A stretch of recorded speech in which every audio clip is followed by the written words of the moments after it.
have the other ones available in there. Wait. But What? So, Luke, what are you drinking today? Coca-Cola. Morning on the way to the gym and set my ukulele on top of the car and then drove off down the road. Going to be the bow after that. Thank you. All right. Thank you for that. Thank you. Look at that. Yo! I learned my lessons from last time. What a welcome, thank you.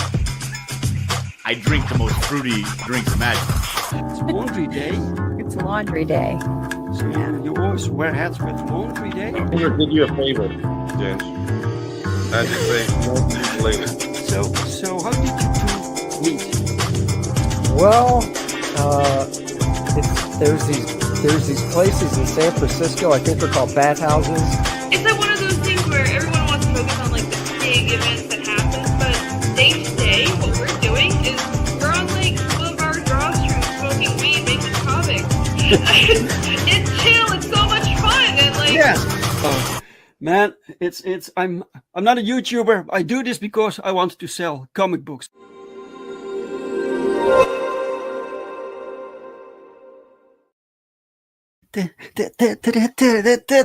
Yes, guys, there we are. It is Sunday. You know, you know what that means. Another episode of I Drink with a Brink, where I talk with other indie creators about their hopes and their dreams and their lives, but also their books and their campaigns. Because frankly, I'm kind of bored with mainstream comics, entertainment. It's kind of boring, and indie is where the passion is, guys. All right, I hope you're all having a fantastic weekend and a nice Sunday, a nice relaxed Sunday. I've been busy writing a little bit. I try to write every day. Today I did some breakdowns for a script. So I have scenes, I break them down, and then I discovered I need one extra page for this particular scene, but all the pages were like filled. So how do I fit a scene of 4 pages in 3 pages, right? That's the challenge. That's the kind of shit that I deal with, guys. but we will manage. We will do it somehow. It always works, you know. So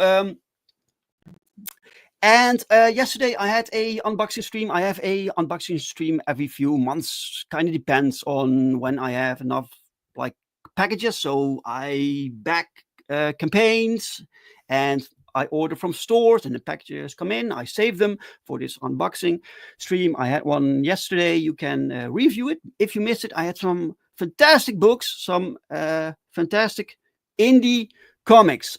So if you want to see what I got, go check it out. It's on my channel. Not now. Now you need to watch this, right? But after this, go check it out. All right. Wow. Guys, let's see who's in the chat with us today. It's me. I'm in the chat. Look at this. Check out Ratel on FundMyComic. So this is the link for today's campaign. So I pinned it in the chat on my own channel because this is another broadcast through the Madness Network. So this means we are on several platforms. So comments and feedback comes from several directions. If you have any commentary or questions for the guest for today, just drop it in the chat, guys. All right. And let's see.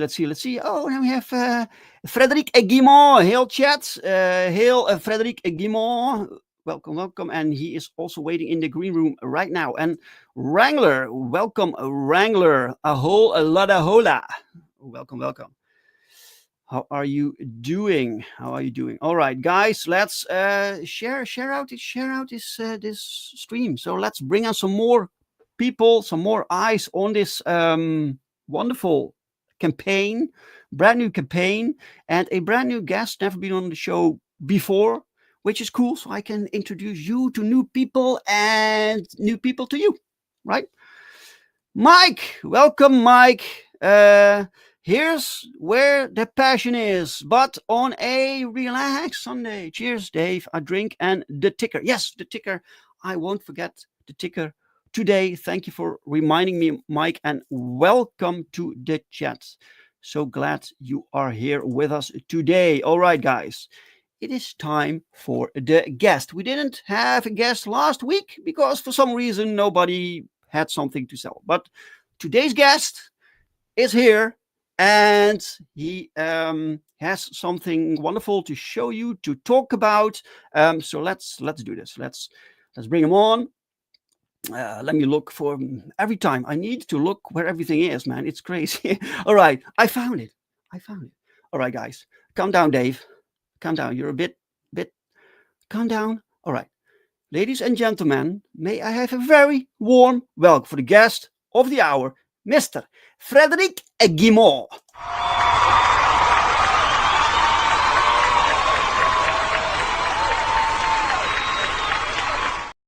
And hello, Dave. Thank you very much for that warm welcome. I'm coming to you live from Quebec, on the other side of the pond here, and it's a beautiful day. We got a lot of sunshine today. How you doing, man?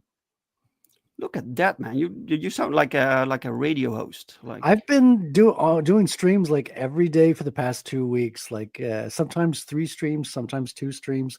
And even my co-hosts, like, because I co-host on the Comic Skate Commandos, and between week 1 and week 2, they were like, their jaws dropped. They were like, okay, like something different's happening here. I'm just warmed up. I'm just like ready to go. I've been doing a lot of streams on StreamYard, Restream, draw streams, talking streams. And I even went on a local show here. It was a Francophone show, though, and it was a local place. So I got to go on location in a garage they have their studio next to the motorcycle and their beer fridge and everything. So it was nice to go do something in person, which is, you don't get the chance to do that anymore. No. Doing the StreamYards, which I do appreciate. This gives us a chance to talk where we normally wouldn't be able to talk. Yeah, but the vibe is very different when you get to actually be in the same room, right? Yeah, fantastic. They can hand you a beer in your hands and say, hey. Yeah, that's crazy. That's crazy. All right, Mike reminded me of the ticker, so here we go. Drink with Brink, episode 194. That's nuts, guys. That's absolutely crazy. Wow. Let's see. Don't cross the streams. Don't cross the streams. No, we won't. Welcome, Frédéric, says Mike. Thank you, Mike. Welcome, Geekman and Masters of the Thunder Nerds. How is it going? Oh yeah, that's a Thundercats logo, is it not? That looks great. Yeah, it's reminds me of that anyway. Yes. Except it's a skull. Really cool logo. Pops, welcome, Pops. How you doing, Pops? Welcome. Is that a dog or a cat on your? This is a cat. So I'm planning on taking over the world. So if you want to take over the world, you need a fluffy cat. Soon my campaign will be fulfilled and the comic will be printed. Nothing you can do will stop it. See? It's like a similar cat also that Dr. Evil had. With Blofeld from James Wan, Dr. Evil. Yeah. Wizards, all the evil madmen need a white fluffy cat to take over the world. Yeah, but then he got like frozen for and then Lost the cat all the hair. Frozen also, and then he had a completely different cat, like a bald cat. Yeah. Lost all its hair. Yeah. I love those movies, process man. is not perfected, clearly. I love those movies. I don't think they can ever make a part 4. I don't think they can do it in this climate right now. Yeah, things are different. I mean, already we're getting a new Spaceballs by Mel Brooks. Oh no. And we're everyone's on edge. Like, is it going to be funny? Is it going to be like a History of the World Part 2 and he's going to mess it up? Because Spaceball is my all-time favorite, like, satire film. Like, it's the top, cream of the crop. I know he cannot beat it. Like, I'm like certain he can't beat it. But if he can do like 30 to 50% of the original, I'll be satisfied. That'll be okay. That's a good, all right, movie-going experience. But we'll see what he can pull off. Yeah, it's strange how things change, right? All right. Before we continue, Frédéric, I need to ask you a question to start. Officially, is what are you drinking? Okay, so I'm finishing up my cup of coffee here. I've got like my Freudian Slips here, which is a gift from my sister-in-law. And we got a picture of Freud here who says, when you say one thing, but you mean your mother, which is a play on Freud here. But when I'll be done with my coffee, I got a more interesting drink. I've got like some kombucha here, which is like orange and turmeric kombucha, which I'll be going on, which is my favorite drink of the day usually when I'm done with the coffee. Kombucha. I never heard of that. It's a fermented drink, but has no alcohol. So wow. It's like an orange drink. It's a little bubbly, and it's got a fermented taste. It's not for everybody. It's not for every taste, but I've kind of gotten hooked on those. So I fill the fridge with those. And, yeah. Sometimes you need to learn to drink something, Yeah.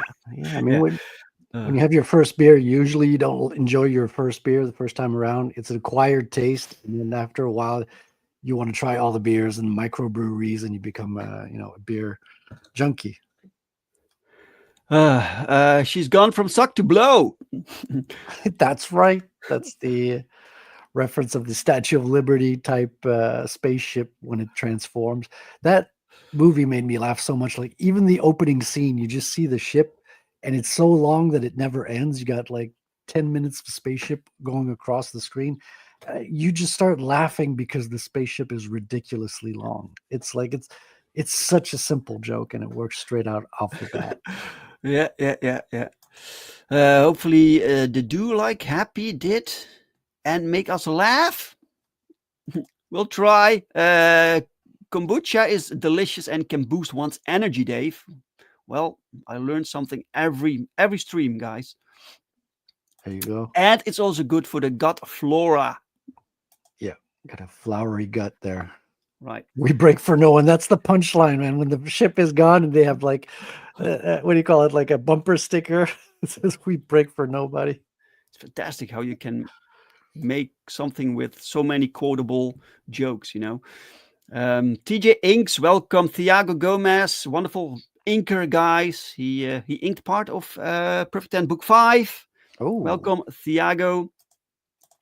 Right. Frédéric, you mentioned that you started like doing daily streams or podcasts. And did you start that recently to promote your work, or why? What was the reason for that? This is in reference to the promotional stream. So I kind of kicked off like 2 weeks ago on the Comicsgate Commandos on Saturday, which is the show I co-host on. So it was kind of like starting off on in the home turf.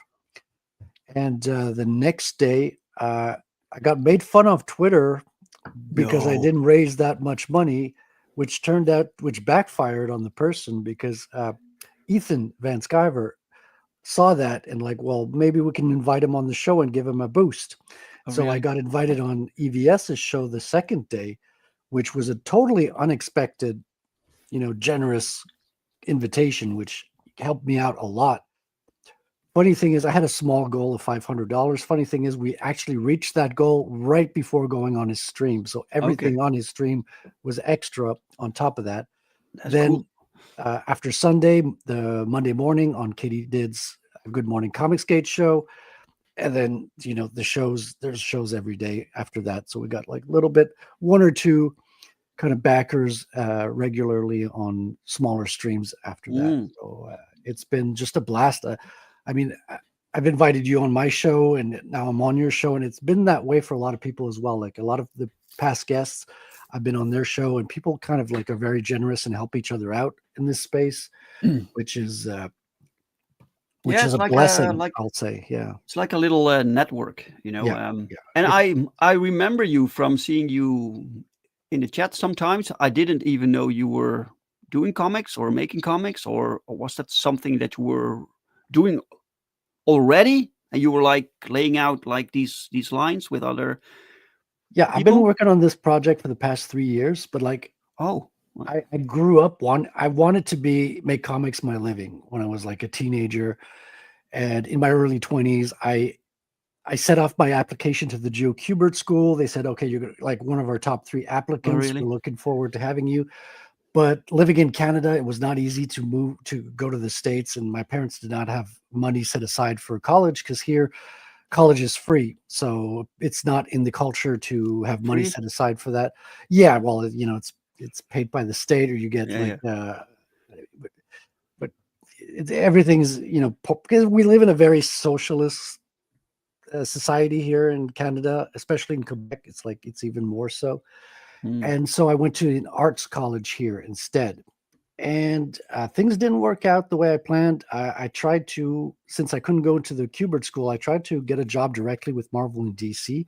It kind of worked extra hours every day, and I worked a little bit too hard, too much, and got a tendonitis, and it kind of worn out my wrist. And so, like, the more I worked out and practiced, the more it hurt, and that kind of like affected me psychologically as well. Because the more you do the thing that you love, the more you get physically worn, and the pain comes on.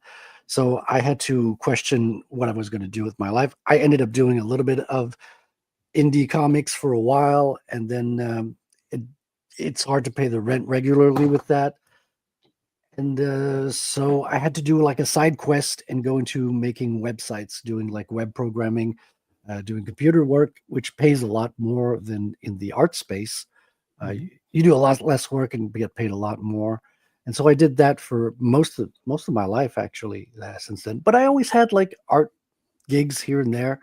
Like I tended to marry the computer aspect and the art aspect together a lot of times. Like I used to do visuals for hacker conferences. So computer security, computer rights on the internet, fighting for people's rights to privacy and things like that. That's the kind of hacker space. So I was invited in New York City to do visuals for those conferences. I did covers for the magazines for hackers and things like that. So I was always kind of in the hacker space while I was not doing comics. I even, went to your neck of the woods. I went to a city between France and Germany to talk about my website. I had built a character creator in a Google sponsored event at one time. So I was very involved in like the open source software of in terms of graphics.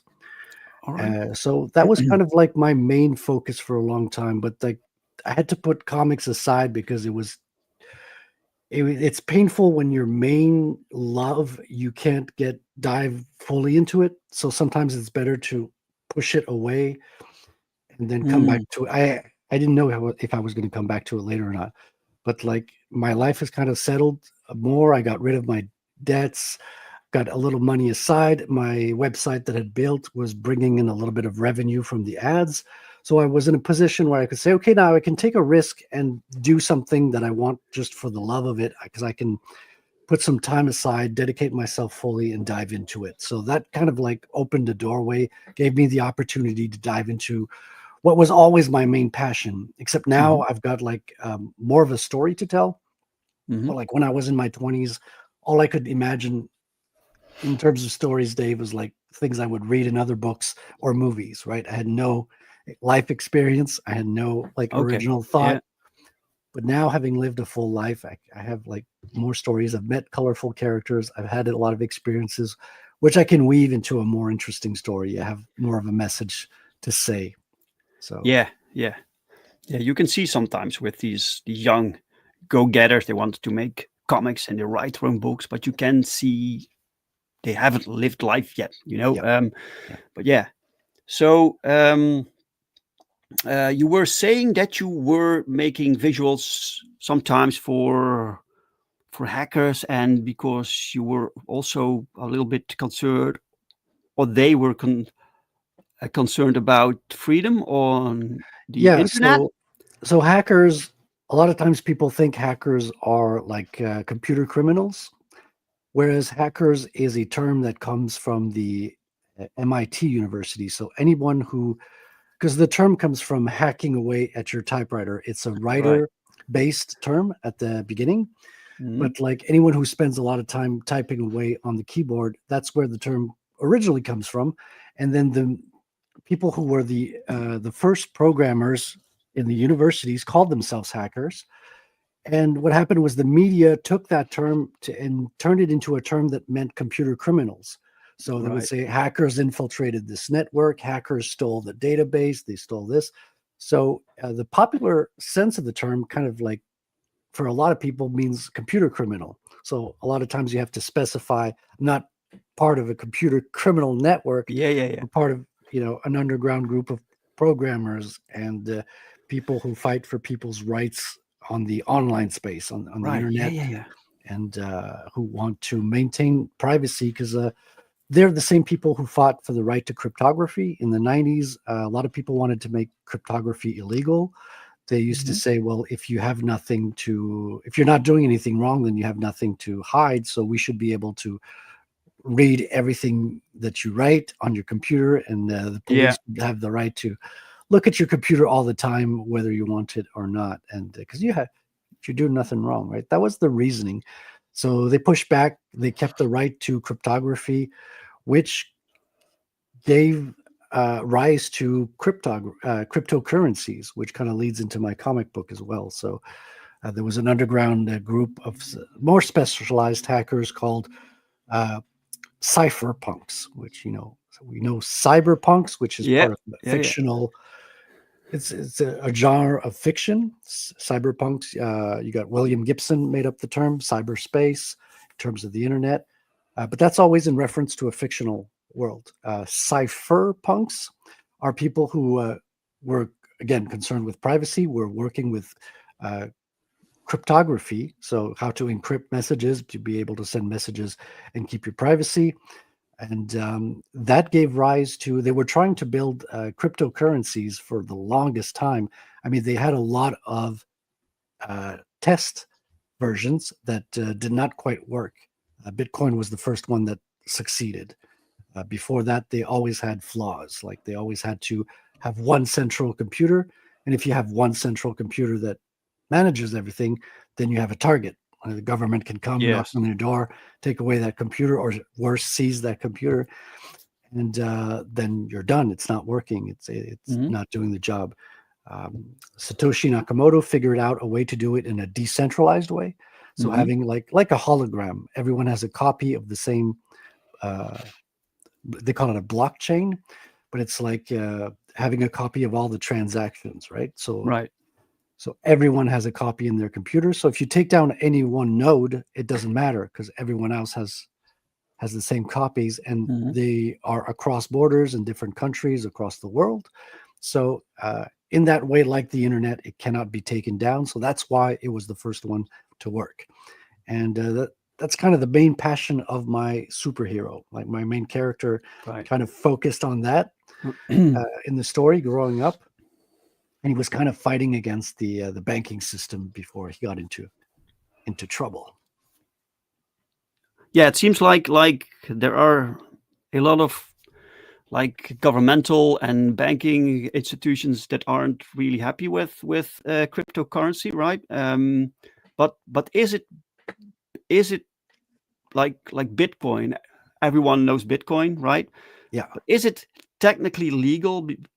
Since there are so many like governmental now it's been like it was a question about it like years ago, but now it's not only is it legal, is like investment firms now have it. There's something called an ETF, so they're investing in Bitcoin for retirement funds. They're putting small percentages in it because they consider it risky, but it has a high yield, high reward. So it's in a lot of portfolios. You got BlackRock investing in it. So it's very mainstream now. Okay. All right. The banks still don't like it because it's a way out of the traditional banking system. Yeah.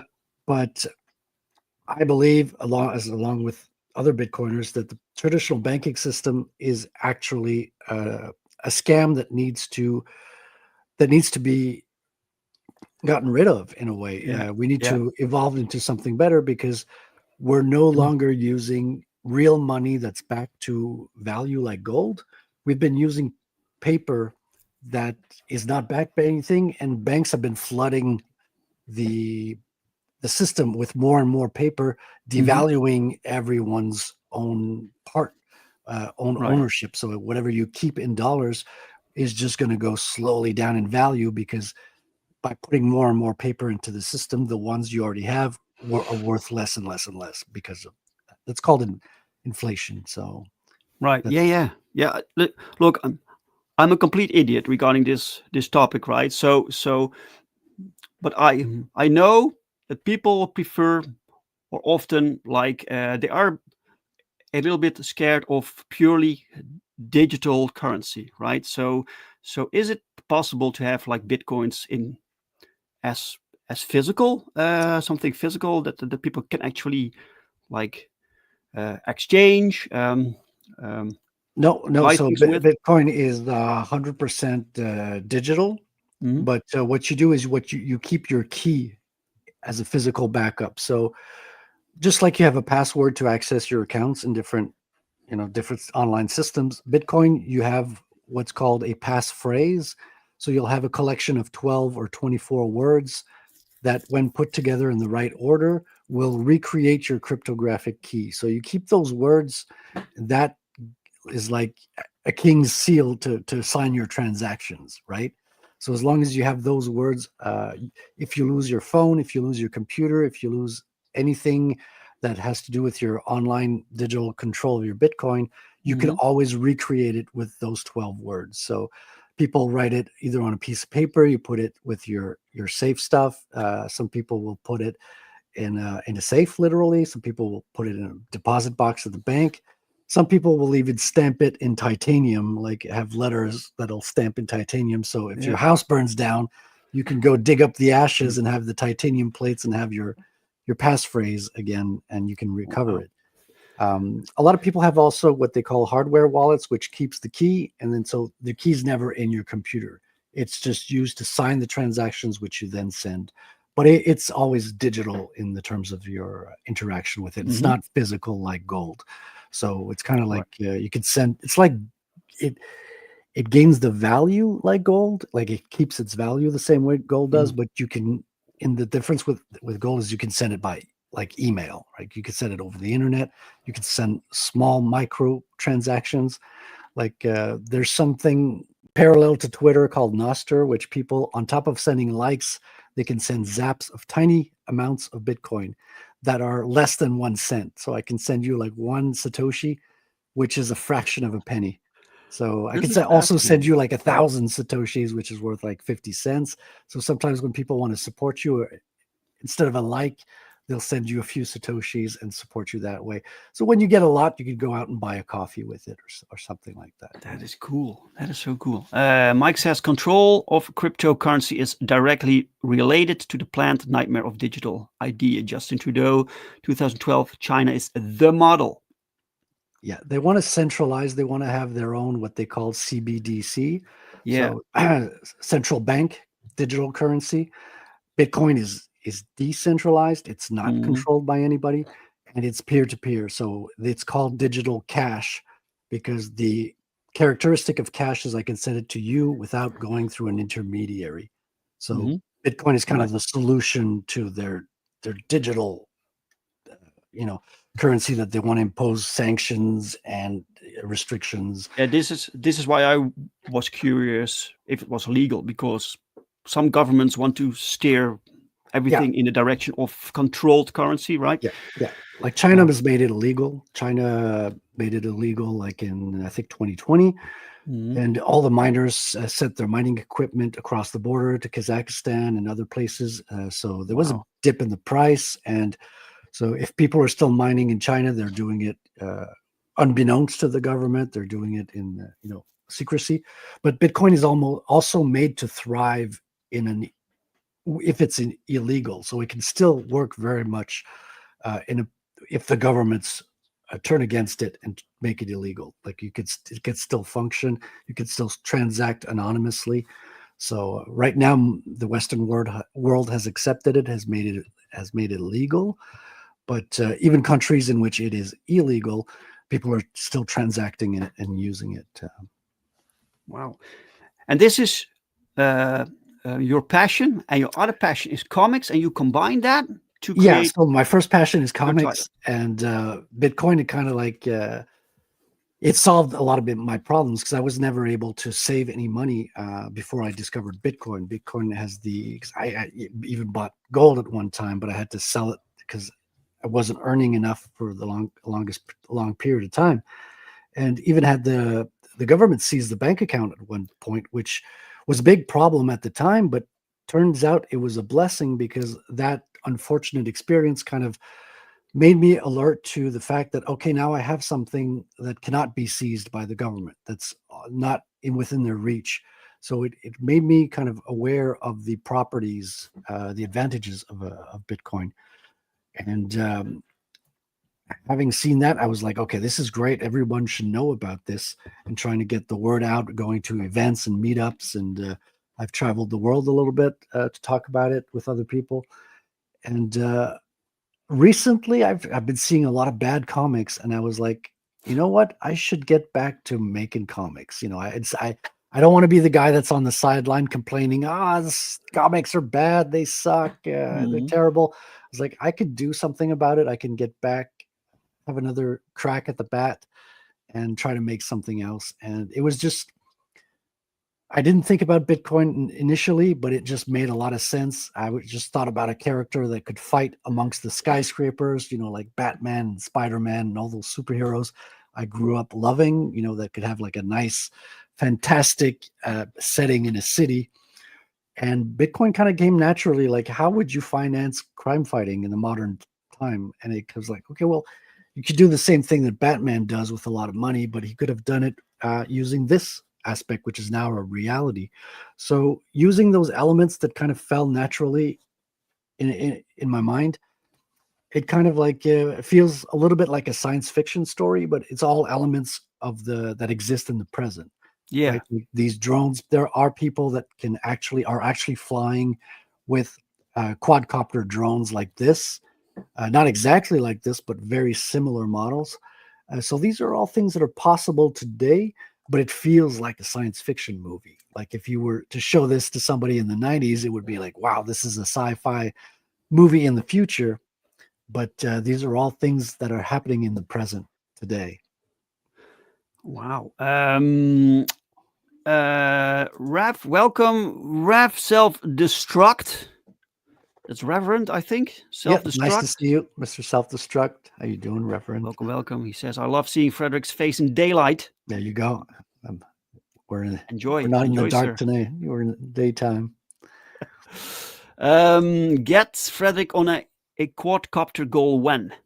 Yeah, I would crash and probably be quadriplegic for the rest of my life. So I'm not as fearless like my character. I can live through my character vicariously through creativity and storytelling. So that's more where I'm at. I'm at the drawing table. That's where I got my thrills. And yeah. So how do you manage now with your problem?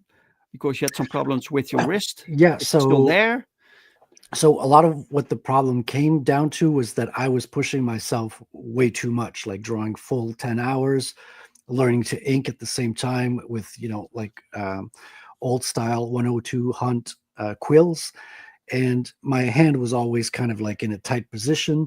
So now what I do is I don't push myself physically. Like if I start to feel that it's, I'm getting too much pain in the wrist or something like that, I just move on and do something else. And since I'm doing everything like writing, penciling, inking, coloring, I can change from task to task, and I'm not always like just doing the one thing that I was trying to do.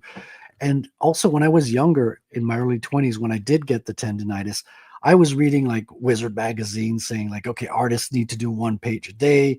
This is the kind of rhythm that they have. And now we know that not every artist performs at that speed, especially when you're starting out. So I was just pushing myself way too hard, trying to break in, and I was just trying to make it happen too hard, and kind of broke instead of bending, and which took me out of the running for many, many years. And so now I'm not in a rush.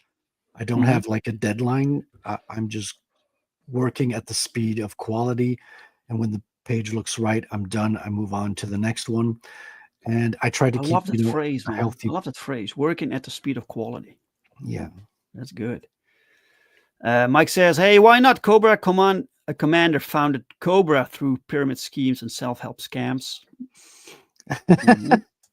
Yeah. Cobra Commander is one of the best villains in comics as well.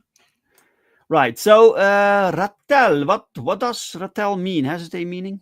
Right. Yeah, of course. So Ratel, like a lot of superheroes, it's an animal name, except it's the French word for honey badger. So Okay. a lot of people will be familiar with the meme "honey badger don't give a care, don't care, don't give a fuck" is the expression. Honey badger is an African animal that just will attack other animals that are bigger than them. So honey badger will attack. It's kind of like a wolverine. If you don't know Mhm. what a honey badger is, it will Yeah. attack lions. It will attack elephants. It don't care.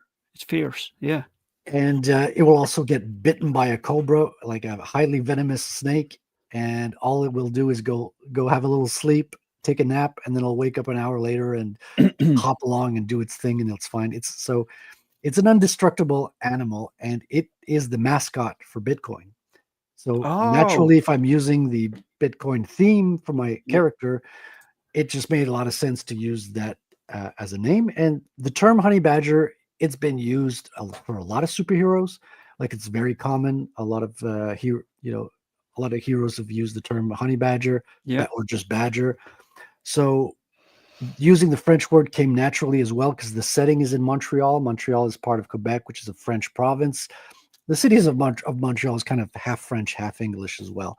So it kind of felt appropriate to use the French translation, and it's a shorter name and it's original.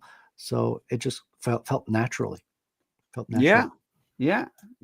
Absolutely. And do you know why Bitcoin adopted the Ratel as their Yes. icon?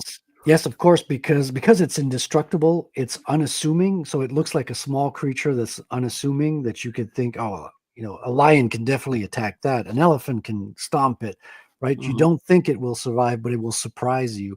Bitcoin was always that way because it's been attacked since day one. Like people wanted to Mhm. take it down. It's like, oh, well, this is a stupid little project. They want to make electronic money. People will copy it. People will infiltrate it. People will hack it. People will, make it illegal.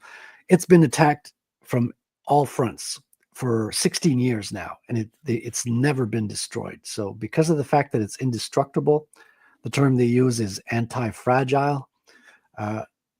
That felt appropriate as the mascot because it's unassuming, but it will take down anything it confronts, or it will at least survive anything it confronts. That's fantastic. Well, it sounds like the perfect name for your superhero then. All right, you are on FundMyComic. You have 39 backers right now. You made the goal 2 times over at least. So congrats. Thank you. With We've reached 69 days to go.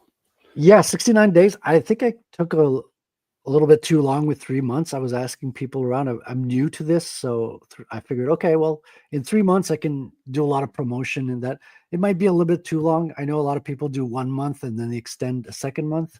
Mhm. So probably next time I'll do something shorter. But since that's what I announced, I'm going to stick to it, and it's going to Yeah. end on December 6th. Then in December, I could take a little bit of vacation at the end of the year, Right. and then Yeah. take care of the printing and fulfilling in early 26. And I figure that by March 26, everyone will get their copy of the comic book. And since we passed the $1,000 mark, the first stretch goal was a trading card. So everyone's going to get a trading card along with their book, including the people who back electronically. So if you backed a digital copy of the book, I will still send you a physical trading card in the mail. Oh, cool. So this means that Reverend Self-Destructs gets a trading card. He just grabbed a digital. That's right. Thank you, Thanks so much, very sir. much. Thank you very much. Thank Mr. you. Self-Destruct. Yes! Hell yeah! Hey, come on, baby! Come on! Yes! Come on! Ah! Yes! Yes! I really appreciate that, my man. And I will send you a trading card. And if we get to 2,000, because this is not the only crowdfund. I have another one that's crowdfunding in Bitcoin right now that is at 638, I believe. So both together brings us closer to 1718 almost.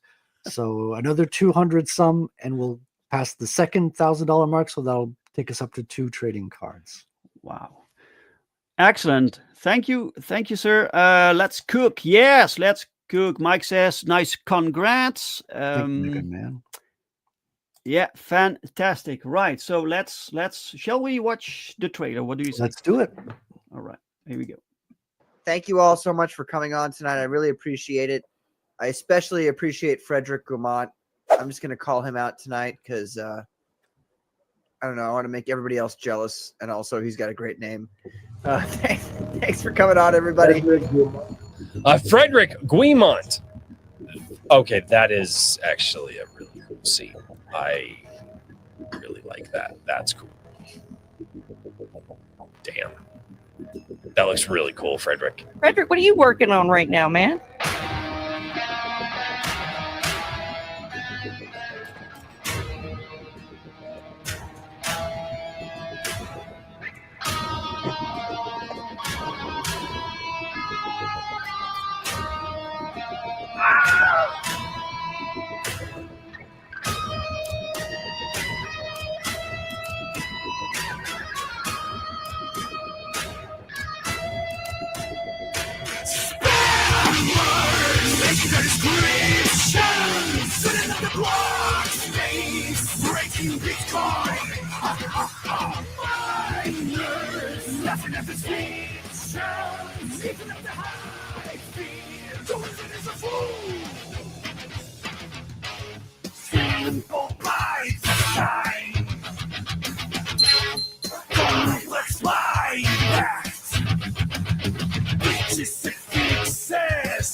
Cool.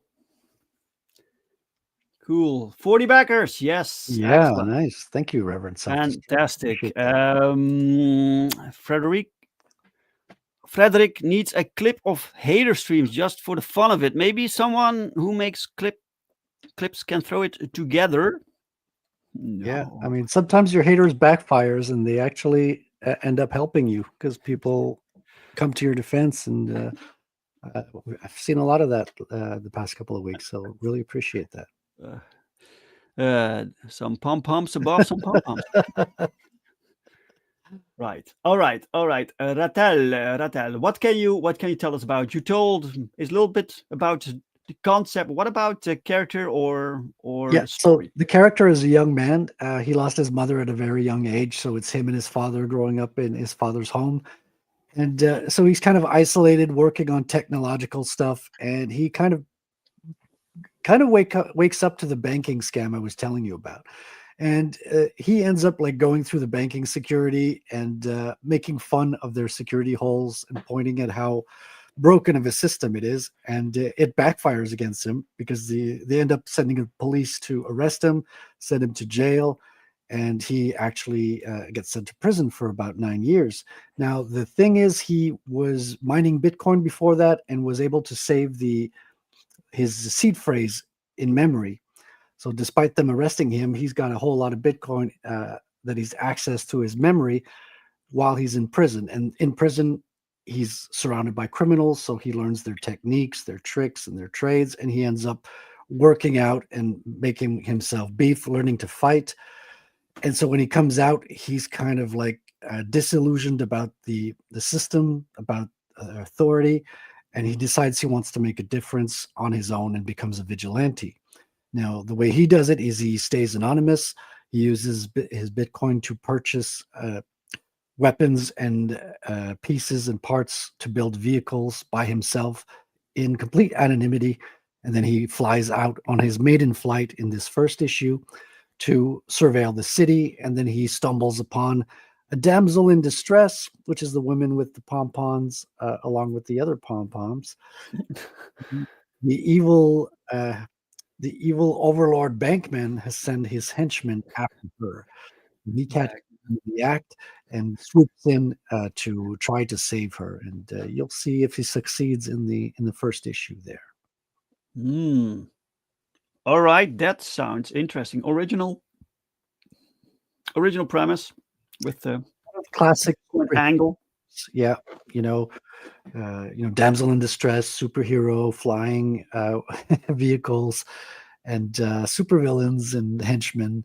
So a lot of familiar tropes, but I think it's got enough of a modern twist that you'll find an original aspect to it as well, that it is kind of unique.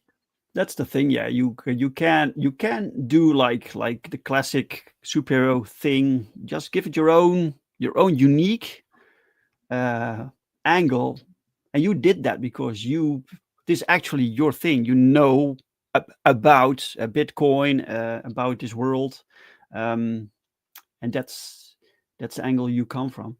So this is all drawn by you, correct? Yep, this is all drawn by hand. So I learned classically on paper, except now I don't use Hunt quills. I use like these beautiful Japanese calligraphy pens, which are softer on the hand as well. But these are all done originally by hand. So the originals are also available for sale in the campaign. And then they're sent off to color. I have a colorist in Ireland named Ross Campbell, Ross the Red on Twitter, does fantastic work. He's been coloring for Blue Shock Comics for the longest time, and he's the one who does these beautiful colors on this comic.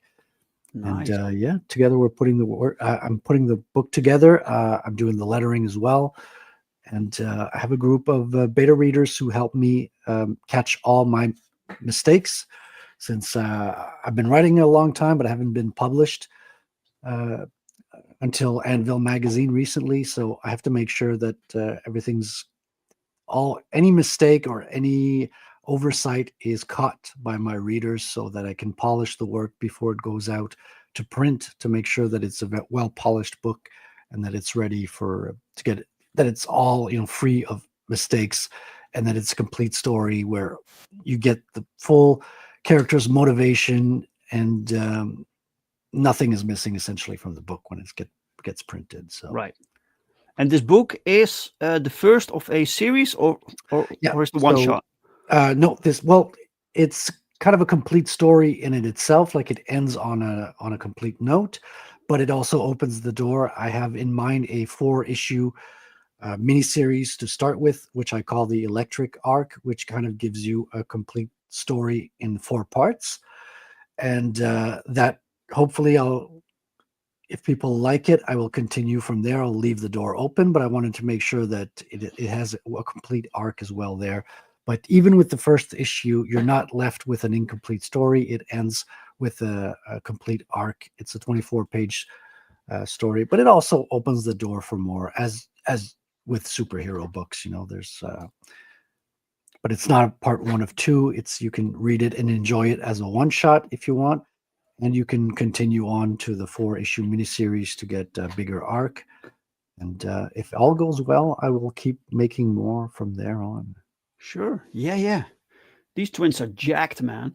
Yeah. So they're running after the damsel that they're running after is a psychic spy. So she has mental powers that can distract any man. So you can't send any henchmen after her, because she will distract them and they will forget that they're after her.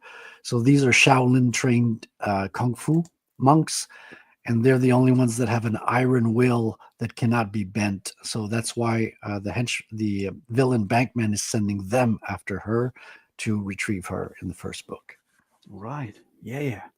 And then we have this curvaceous lady called Medusa.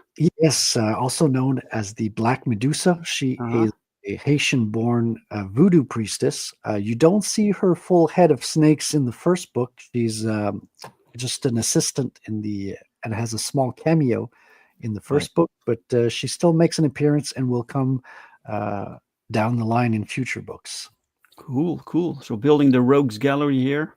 Yeah, I like to plant cameos of things that are to come, so that you can it gives added value when you reread the book. You can see things that you didn't catch the first time around, add to the story, because it was all thought out over multiple books with an outline before going into final revisions. Okay, so you already know how the story in book 4 will end. Yes, right now. Yes, right. But I don't know exactly how it will get there. There's a lot of room for improvisation still, which makes it fun Yeah. to go down the line. But the big building blocks are there. Yeah, it's not fun to write if you actually know every step, then you just have to pencil things down. So it's like the journey of writing. That's the fun thing, right? Yeah, So, yeah. And your so characters will surprise you. And even writing the first book, a lot of the characters were developing after I had written the first book. And as I was drawing it, a lot more downloads were happening of the characters in my head, Yeah. So how does writing? How do you like writing? Because you basically wanted to be a artist, so you learned how to draw, but now you had to write your own story. What were the biggest challenges or lessons that you got from writing? It's very similar to a lot of other writers in the sense that my first draft, I had way too many things in it. Like I wrote a 20-page draft, which had way too much stuff and did not breathe. So I ended up taking the first 4 pages of that, and that's ended up being my first issue. So I'm taking something I was rushing through and taking the time to develop it much more. And Mr. Self-Destruct says my readers are betas. Yes, we call them beta readers because they're the first readers who that's what they're called. They critique your work. Before the regular readers, before the people who actually purchase the book. Yeah, and that hoverboard beats Marty McFly's hoverboard in Back to the Future 2. That's definitely an inspiration. Growing up like a teenager, I always thought it would be cool to have a superhero on a skateboard. But when you actually take a skateboard out into the field, like you can't skateboard over gravel, you can't skateboard up a building. Skateboards, it's rather limiting, yeah. They're very cool, but they're pretty limited, which is like why I like Silver Surfer. Silver Surfer can surf through space. Silver Surfer is one of the coolest creations ever. So cool that he can just stand there on his board, or he can like take a cool pose. So I discovered like drones about maybe 10 years ago. I even built a little custom drone. Like I started with store-bought drones and played with those and really enjoyed it. And then I upgraded to building my own. So I bought parts kind of like our hero does, except as a small one, like, a small little drone like this. And I put a camera, it's like a black and white security camera that goes over radio waves. And then I had like goggles, shark goggles, they call it, shark brand goggles, that I would put on my head so I could a first person view the drone and fly it through my apartment. That's awesome. I have like my bookcase here behind me. I emptied out one of the squares and I could fly it through one of the squares as if it was going into the, like in Star Wars when you go into the space station, right? So I would fly my drone through the library, the bibliothèque, and then around the house I would have like rings and landing strips, and I turned my apartment into an obstacle course. And I had a lot of fun with that for a long time, but it's an expensive hobby, so I put it aside at one point. And so that was in the back of my head. So when I decided I was going to do a comic book, that's another piece that kind of fell naturally in the creation of a hero. And I was like, that would be the coolest thing. I could make that work, and everything kind of fit into place with that. Yeah, man. Yeah. It's like your own Batman kind of character. Yeah. Yeah. I mean, he's got a mask, kind of looks kind of like Deadpool, flies like Silver Surfer, has humor like Spider-Man, has financial backing like Batman. It's very much in the realm of superheroes, taking the bits and parts that I love. And he has like shoulder pads like all of Rob Liefeld's characters as well. So everything I love about superheroes is in Ratel. So I hope you guys get a kick out of it as well. That is really cool. Really, really cool. All right, let's go through the perks. You have a digital version for $6.25. That's rather specific. Yes. So along with the Bitcoin theme of the book, I also use the pricing according to Bitcoin numbers. So this seems very strange to people who are not familiar with it, but Bitcoiners will recognize the numbers instantly, because these are what were called block rewards. So every time a miner creates a block every 10 minutes, they would get 50 block rewards, 50 Bitcoin as a reward in the early days. After 4 years, it came down to 25. After 4 years after that, it came down to 12.50, and then 625, and then 3.125. So these are numbers. So I took the value that I wanted to sell the book at and took the Bitcoin relevant number closest to that. Right. Cool. Everything in theme. That's fantastic. Wrangler says Silver Surfer on paper is one of the most OP characters around. Too bad that the writers seem to always want to use him as a jobber. Yeah, I can imagine he's pretty challenging to write, but if they ever give me the opportunity, I'd love to. Oh yeah. I'd love to. For $21, you get the printed version, cover A, 24 pages, full color. So that's this cover right here. For 21, you can also get cover B, which is this cover right here, and then we have most popular is cover B right now. Yeah. Really? Yeah, I think there are 11 backers on that one. Yeah. Cool. And cover C is this one with the face. And people who like cover C really like cover C too. So that's good to have multiple choices, because some people are very passionate about the cover they like. Or you can get all covers. This is all covers, correct? Three times. So this is the collector pack. So people who want to get all 3 covers, or who want to have extra copies to give out as gifts, or just support the project in an extra way. That's a good way to do it with all 3 covers. Yeah. By the way, this is a huge discount. So from 22 a piece to 50 for 3. Yeah, it would be like 63. So you're saving $13. Yeah, that's amazing. All right, $250. You get original art, page 16. Oh, that showed right here. That's the one with that's the first appearance of the damsel here, the Razum, the psychic spy. That's the first time she appears in the book. So right. It's a nice page with no strict panel border. It's got a lot of added value. I think people will find a collector. How long did this take you to? Oh, I never measure the time it takes. No, it's about a week, I think, like from penciling. Yeah, penciling and inking. I'm not super fast. Holy shit. And I'm not working like 10 hours a day on it either. No.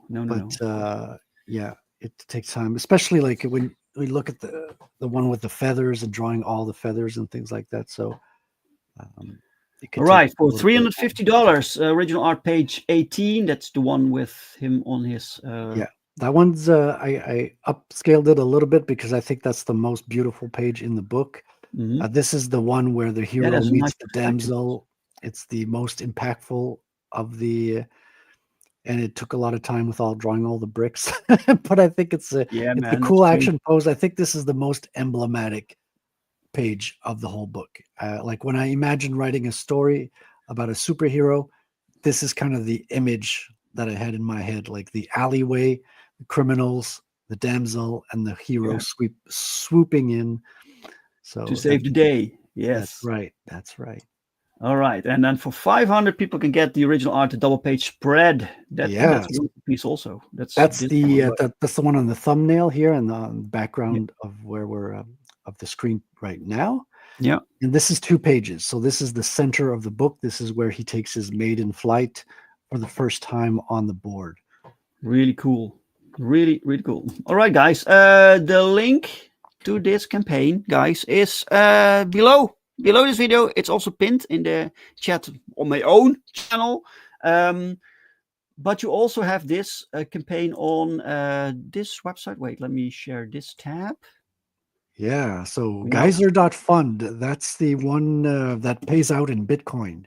Yeah, so you can either. I've never heard of this channel. Yeah, no one has. It's a relatively new site, and it's not comic book specific. Actually, I'm the first comic book on there. There's been other books, nonfiction, and it's mostly for Bitcoin related projects. All right. And if you scroll down this one, you'll see the same pages, but you'll have the lettering on the pages. So if you want to read a little bit of a sample, you can go on geyser.fund, you can scroll down, and you have the back cover as well. So the back cover that you'll see after the third cover here, this one here, this is by a well-known famous Bitcoin artist called Maddox. Now, non-Bitcoiners will not know who he is. He's a talented Canadian artist who has been working in the Bitcoin space for a long time, and he's been generous enough to allow me to use his art as the back cover. So all three covers will have this in common as the back cover on the book. And awesome. I want to have a Bitcoin artist doing the back cover on each issue.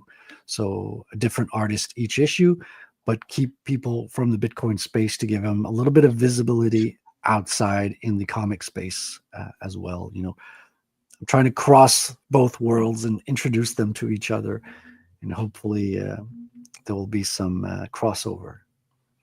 Yeah. Holy shit. Really cool, man. Fix the money, fix the world. That's the title for the first issue, the subtitle, if you will. So who did the lettering? So I did the lettering. You did? Okay. Yeah, I bought a book that explains very well how to do comic book lettering. So to make sure I didn't make any, newbie mistakes. And I was very well known. I understood well how to use the vector art program from my days doing websites. I did a lot of vector art on logos, in programming. I became kind of an expert in vector art, even programming vectors on the web. So I was very familiar with the actual software. And so basically by reading the book, I went and understood all the minor details about which fonts to use, which type of fonts that work well with comics, and how to place the word balloons in terms of, making sure the readability is always there. Just all the finer stuff about lettering it's not obvious. It looks like something that's very easy lettering, but there's a lot of little mistakes you can make when you don't know what you're doing. Yeah. So and stands out. So the bad lettering stands out, man. Thank you. I'm not entirely done. I think I'm going to do like a little bit of enhancing some of the elements as well. Like if you look on the second page, the first caption here says, it says time chain block height, and then you have a number. So that number is a real block height in Bitcoin. So we're really in the headspace of the character. So it's like imagine yourself watching Star Trek, and Captain Picard says, Stardate 259-271, right? So you don't know what Stardate really is. Yeah. But you understand that it's the time reference in his world. It's the same thing with Bitcoin, except you can actually go research. You can type that into a time chain calendar, and it will give you the exact time and date up to the 10-minute mark. Wow. So you will see this more often throughout your series. Yes, that all the time in the book is delineated in block height to stay relevant to the theme like that. That is cool. That is cool, man. Cheers to manual lettering, says Mike. He also says the same looking lettering from book to book across creators stands out too in the wrong way. Oh, interesting. Yeah. Right. Yeah. That you need to switch up your lettering style to like accommodate the art style, right? Yeah, I did that a little bit because I noticed a lot of people have just the uniform line around the bubbles. So what I did is I have like a variable line. So it's pattern on the sides. I noticed. Now it's a little bit too much the way it is right now. So I'm going to go back and maybe fine tune that a little bit. But it's still going to be unique. It's going to be different than what is very common in the space. So I'm going to try to give it a unique look, but this is not the final. It's going to be close to it, but I'm going to work the details still a little bit. Yeah. You still have a few months to work on this. Yeah. Cool. Really cool. So guys, you can also back this in Bitcoin. I put the link in the chat, but it's also below. the video. And you can also back it with credit card on the Bitcoin site, and that Okay. will pay me in Bitcoin, and you will get charged with your credit card. So that's Right. also an option. Yeah. All right, that is cool. That is cool. You also have your own web store. We can share this tab. That's right there's here. not a store on here. This is just a Oh, it's not a store, promotional right. site. Yeah, there's no store yet, but eventually, once the crowdfunding is done, I might put up a store. I'm planning on putting up. It's moving. Cool. Yeah, it's floating because he's hovering. So, being a There's web some developer, I can't help myself from samples. doing these little things. I have some more art here. That's not Yeah, on the there's campaign. 2 pinups that you don't see in the campaign. The Akira Akira, yeah. homage, Cool. of course, that everyone recognizes. Akira, huge inspiration as a child. When I was learning to draw, Akira was one of the most beautiful animated films I've ever seen. It still Still is today. Yes, man. So Holds up. Yep. Nice. Media, what's that?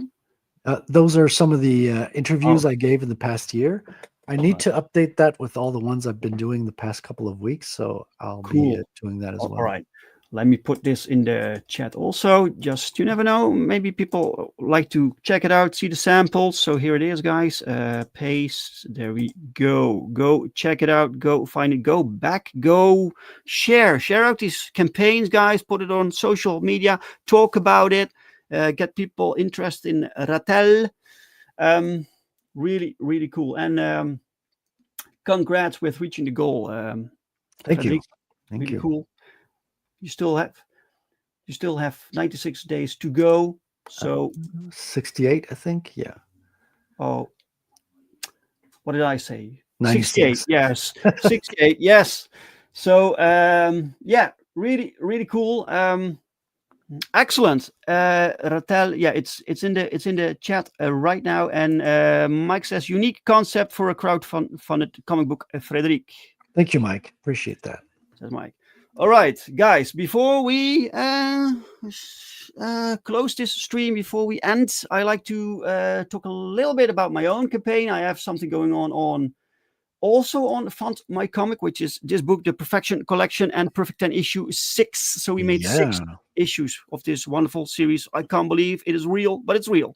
So I backed this one. I can't wait to get my copy with the hardcover. It looks so beautiful. Thank you, sir. Yeah, I'm so proud of this. So Critical Blast had been asking me for a while now to produce the trade paperback, and they wanted to do that with issue 5, but I told them it needs an issue 6. Mm-hmm. So finally they could do it. So they are producing 2 versions. You have the trade paperback and you have the hardcover edition. So Perfect 10 is the story. It's basically a superhero story. She is not really a superhero, at least not yet, but she wakes up in the superhero universe and she doesn't know who she is, where she is, and she is cast in this world between 2 superpowered factions. She has to figure out who she is, right? It's really cool. It's colorful, it's action-packed, it's non-stop action. It's drawn by Pau Rodrigues, who is a fantastic artist. I'm so grateful that I can work with him, and he brought on Daniel Rodriguez, the colorist. So we have the same team throughout all 6 issues. Look at this art. This is interior art. This is so cool. And issue 6 concludes the first arc in the story of 10. So who is 10 and what will she do? You will find out. We have the back cover right here, colored by my friend Roland. Roland also colored the very first issue of the first cover of issue 1. So it was cool to bring him back for the last cover of issue 6. And the Perfection Collection collects all 6 issues into one trade paperback. So you have, this is the cover that Pau and Daniel made. Look at this beauty. This is so cool. Yeah. I Absolutely love the phenomenal. sepia tones of the background and the characters in full color popping out. Yes. Beautiful. And you will see this effect, this sepia tone in the book with flashbacks and stuff. That makes sense. So, yeah, And so, but there is a full colored version because Daniel fully colors these pages and then applies this filter. So you see the colors shining through a little bit, and you can see that. Okay. Gives a wonderful effect. And you can get with this campaign your own personal commission by Pau Rodrigues. You will draw any character you want. Can be your own character, can be mainstream, can be genuine verse, whatever. And you will get the original art plus a high-res scan. You can have it colored. You can use it for anything, for your own project, for instance. Plus, this comes with a hardcover book and a signed edition of issue 6, and we have produced a bookmark and some cards. So really, really cool. Get on this, guys. Share it out. We now have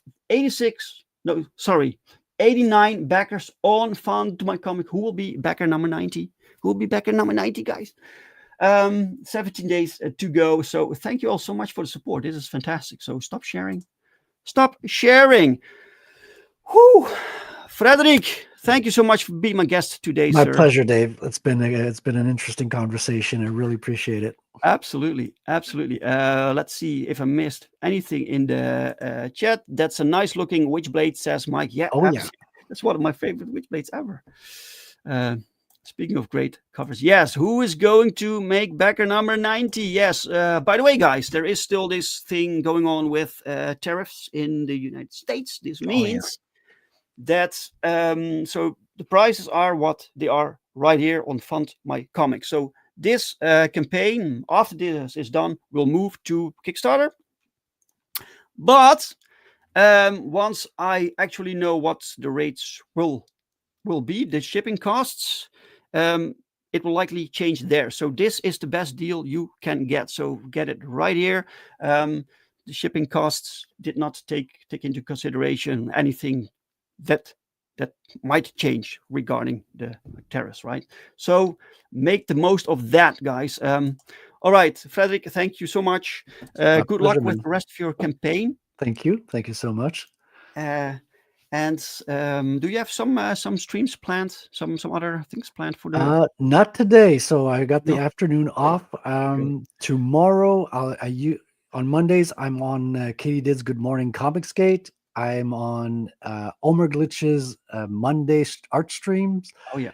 And Wrangler stream after that. And then on Tuesdays, I have my own stream on Proof of Comics on the channel with my name on YouTube. And I'll be on Sean Salter's stream after my show on Tuesday. So busy. That's yeah.